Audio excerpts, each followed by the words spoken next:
Hello, Internet. Okay, this is a review of the Leica 3.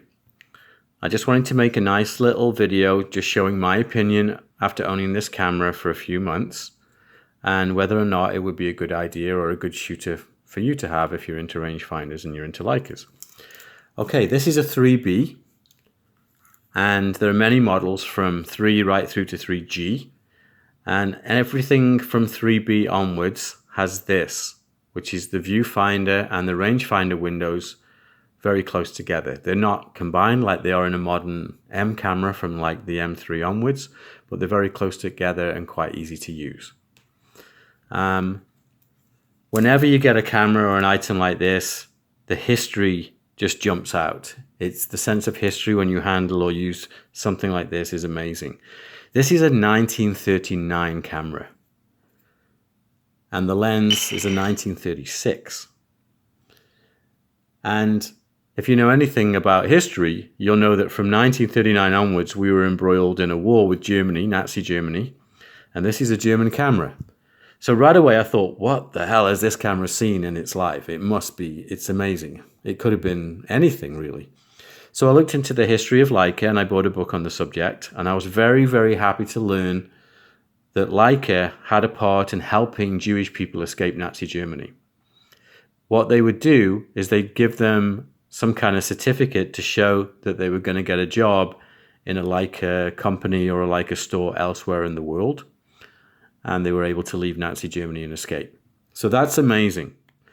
Leitz, who's the owner of Leica camera, his daughter was actually arrested by the Gestapo and roughed up and then released. So to me, that's amazing. The fact that right from the top of the company, they had a helping hand and helping Jews to leave the country. That's amazing to me. So that made me very, very happy.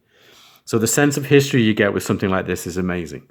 But does it make a good modern shooter? Is it a practical choice for somebody who wants to do some film photography? Well, right off the bat, it's a Leica. And not only is it a Leica, it's 80 years old, 80. This camera is older than most people. And it still works perfectly. So I'll just wind on the film there. You can hear the shutter. Wow. What a great camera. It's so solid. The build quality is unbelievable. And the lens too. This is all just solid metal. This is the Sumar f2. In its day, this was a fast lens, and it was worth about $2,000 in modern currency if you allow for inflation. It still shoots now really well. It has a tiny bit of haze right in the corners, but when you stop it down, that kind of goes away. It's very compact. Now you think of somebody like Cartier-Bresson, and you think of like the M3 or something like that. But when he started photojournalism and street photography, he was using a camera like this. And apparently his favorite lens was the Elmar, which is a 3.5 and a 50mm. And it's even more compact than this one. Now this one folds into the body when not in use. So you can see how compact that is. And the Elmar is even smaller when it's folded in. But he loved the compactness of this kind of camera and the silence. You heard the shutter. It's very unobtrusive and not that loud. And if you're in the street taking pictures in a busy street, you're not going to hear that shutter. Okay, what's another good thing about having a camera like this? It's very compact, but heavy. It feels heavy in your hand, but you can still put it in a pocket or something like that. You also have access to a huge range of lenses.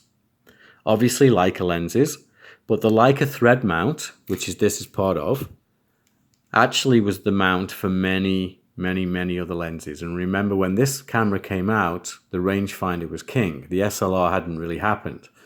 So there was many lenses around. And to this day, you can still get very good deals on lenses. You can get older Leica glass.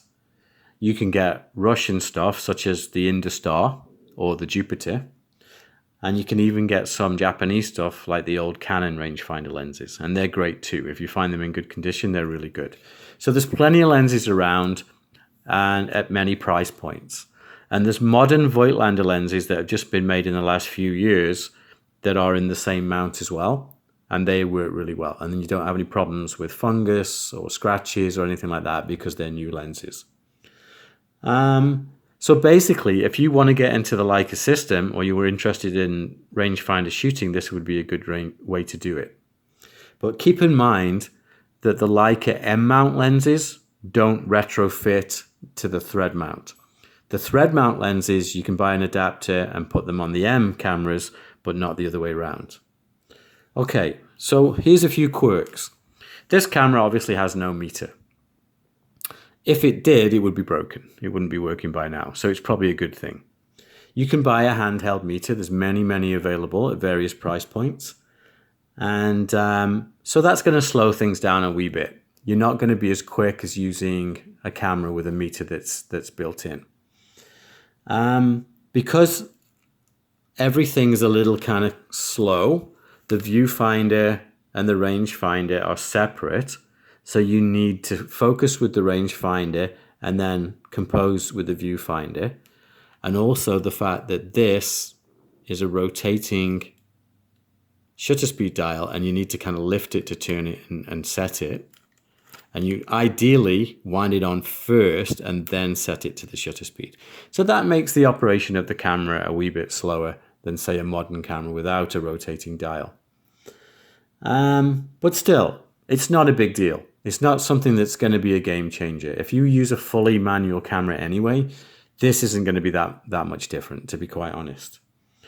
Okay, the other little quirk is this is not automatically resetting. This is the frame counter. And when you load the camera, you have to then change this around. You see how it revolves? And put it to 0 like I just did. And that's a manual thing you have to do. Again, it's a little quirk. It's not a big deal. I actually kind of like it because I'm sort of in control of the process. One thing that's a bit quirky that you won't find in almost any other camera these days is the fact that you have to trim the film leader in a particular way before you put it into the camera. And there's many things that will tell you about this. But don't worry about it. Again, it's something that looks difficult at first, but it's actually not a big deal. It's not that much different than loading a regular Leica M camera, like an M6. It's about the same level of difficulty. I wouldn't worry about it too much. It's definitely not a game changer. The other thing is that you've got a knob rewind. And that just means when you're rewinding the film back into the spool at the end, it's a little slower than if you had like a hand crank. But again, it's not that much different, to be quite honest. It actually works just fine. And I wouldn't worry about that either. And then with lenses like this, and of course, like I said, you don't have to use this lens. There's many lenses available. It doesn't have any screw threads on the lens itself. And the filters are very old-fashioned and they slip on. So you'd have to find the particular filters that would work with this size and this style. So that might take a little bit more finding on the internet or something like that, or going to a camera swap or something like that. But you can find them. It's not like they don't exist. So, at the end of the day, it's a quirky, old-fashioned camera that works very well. It's very good quality and very solid. And 80 years on, it's still working like a champ. I don't have any pictures to show you right now, but because I didn't dig them out. But I can assure you that it works well enough to get good exposures if you can work out the metering.